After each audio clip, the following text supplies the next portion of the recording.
Studio से मैं हूं आपके साथ अनंत त्यागी। शुरुआत इस वक्त की अहम खबर के साथ, जहां ग्वालियर में प्रवासी मजदूरों से भरी बस पलट। इस हादसे में 2 लोगों की मौत हो गई और 6 लोग घायल हो गए। उस वक्त की तस्वीर आपको दिखा रहे हैं। प्रवासी मजदूर बड़ी संख्या में, हजारों लाखों की संख्या में पलायन कर रहे हैं दिल्ली एनसीआर के क्षेत्रों से, अलग अलग बड़े शहरों से अपने गांवों की तरफ। और एक तस्वीर आपको दिखा रहे हैं ग्वालियर की, जहां प्रवासी मजदूरों से भरी हुई ये बस थी।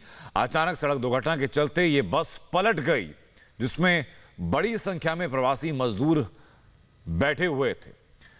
इस दुर्घटना की जगह की तस्वीर आपको दिखा रहे हैं। जैसी दुर्घटना की तस्वीर सामने आई, तुरंत राहत वहां पर पहुंचाई गई, लेकिन इस दुर्घटना में 2 लोगों की मौत हो गई है, जबकि 6 लोग घायल हो गए हैं। जरूरत है इस वक्त पर पलायन को रोकने की। अलग अलग राज्य सरकारों को, स्थानीय प्रशासन को यह भरोसा दिलाने की मजदूरों को कि आप पलायन ना करें।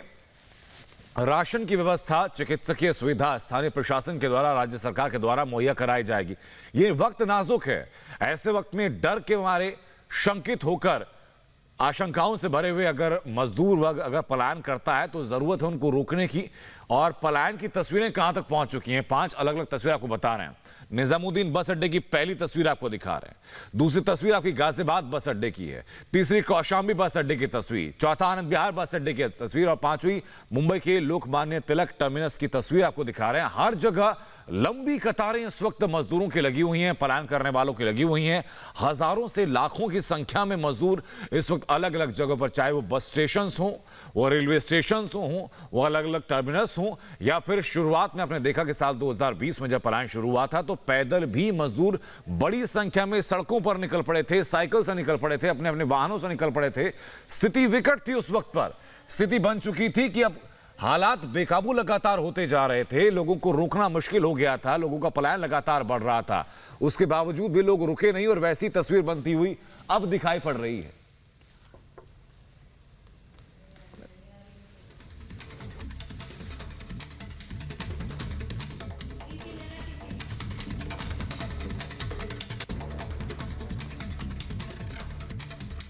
लॉकडाउन के बाद ये पलायन बढ़ा है। दिल्ली में 6 दिन का लॉकडाउन हो चुका है। आज पहला दिन है लॉकडाउन का। अगले 5 दिन और लॉकडाउन रहने वाला है। हमारे सहयोगी हमारे साथ अलग अलग जगह से बने हुए ये दिखाने के लिए आपको कि दिल्ली में, राज्य भर में क्या तस्वीरें इस वक्त है।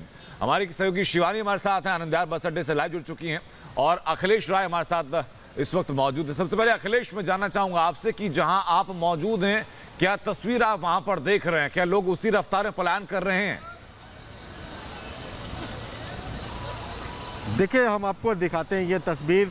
लगातार सुबह से इस तरह से भीड़ यहाँ पे आनंद विहार बस अड्डे पर, जिनको बस नहीं मिल रही है, ये कौशाम्बी बस अड्डा है, यहाँ पे लगातार भीड़ इकट्ठा होती जा रही है। सुबह से क्या, कल से जब से लॉकडाउन का ऐलान हुआ है दिल्ली में, वहाँ तब से यहाँ पे भीड़ लगातार बढ़ती जा रही थी। कल रात में ज़बरदस्त यहाँ भीड़ थी, लेकिन फिलहाल लगातार बसों के यहाँ से जाने की वजह से कुछ भीड़ कम हुई है। लेकिन आज भी लोगों के आने का सिलसिला बदस्तूर जारी है।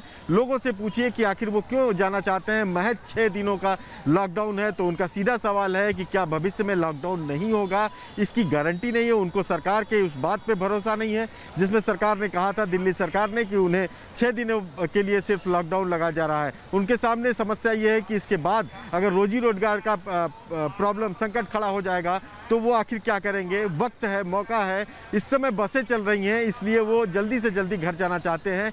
वो नहीं चाहते कि फिर उनको उस तरह पिछले साल की तरह पैदल घर की हजारों किलोमीटर चलना पड़े। लिहाजा अपना अपना सामान समेट कर, देख सकते हैं आप कि इस कौशाम्बी बस अड्डे पर बड़ी संख्या में लोग आने लगे हैं। बिल्कुल अखिलेश, देखिए ये आम स्वभाव है। ये आम स्वभाव है कि जहां भी आपको अनिश्चितता लगती है, किसी भी व्यक्ति को, किसी मनुष्य को, या शंका होती है, तो लोग वहां से निकलने की कोशिश करते हैं। हमारे साथ शिवानी में लगातार हमारे साथ बनी हुई है कि शिवानी, आपसे पहले, आपके पास है, उससे पहले इसी से जुड़ी एक रिपोर्ट दर्शकों को पहले दिखा देते हैं। सांसों के सौदागरों पर कार्रवाई।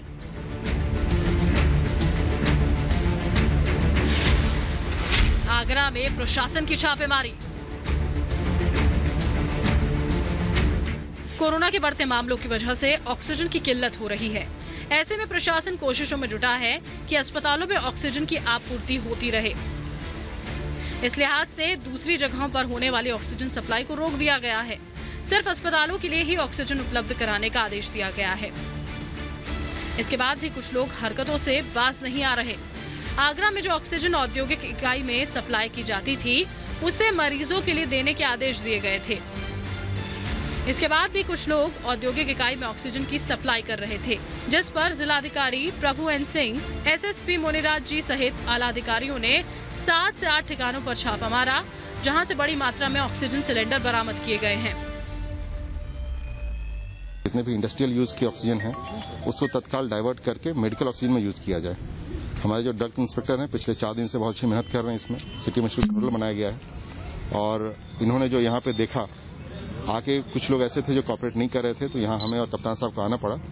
हम लोग देख के यहाँ पे टोटल इस तरह के 5 या 6 प्लांट्स हैं, एक एक करके विजिट कर रहे हैं। इस सबको मेडिकल हमारा जो सप्लाई है गैस का उसमें डाइवर्ट किया जा रहा है। अब ये ऑक्सीजन मरीजों के इलाज में इस्तेमाल किया जाएगा। प्रशासन ने आदेश जारी किया था कि औद्योगिक इकाई में सप्लाई होने वाली ऑक्सीजन को रोक दिया जाए और मरीजों के इलाज में लगाई जाए। जो लोग इसमें सहयोग नहीं कर रहे हैं, उन पर कार्रवाई की जा रही है। Bureau report, Republic Bharat. और हमारी सहयोगी शिवानी भी इस वक्त हमारे साथ लगातार बनी हुई है। शिवानी, आप क्या तस्वीरें इस वक्त देख रही हैं? आसपास के पलायन का वही मंजर है जो अखिलेश को उस वक्त पहले दिखा रहे थे।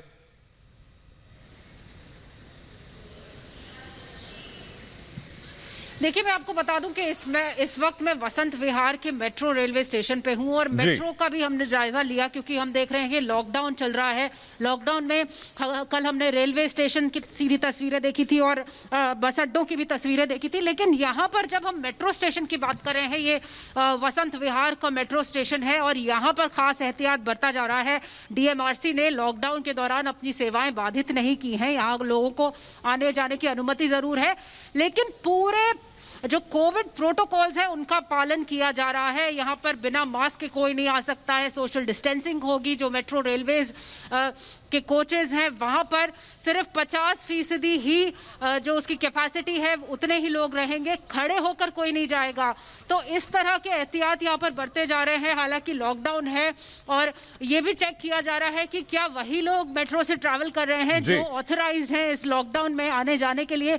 यहाँ पे कुछ ऑटो वाले हैं, इन लोगों से भी हम बात करने की कोशिश करेंगे। भैया, ये बताइएगा कि मेट्रो से कितने लोग आ जा रहे हैं, क्या फर्क पड़ रहा है आपको आम दिनों से अलग? बहुत कम लोग आ रहे हैं, बहुत कम, बहुत ज़्यादा फर्क पड़ रहा है हमें। तो रोज के खाने कमाने वाले हम, तो अगर हम खाएंगे कमाएंगे नहीं तो कैसे होगा। तो देखिए, लोगों को फर्क पड़ रहा है। जो रोज का जिनका काम है वो प्रभावित हो रहा है और मेट्रो के आसपास लोग कम आवाजाही दिख रही है उनकी, लेकिन जो भी लोग आ जा रहे हैं बिल्कुल हालात विकट इस वक्त जरूर है।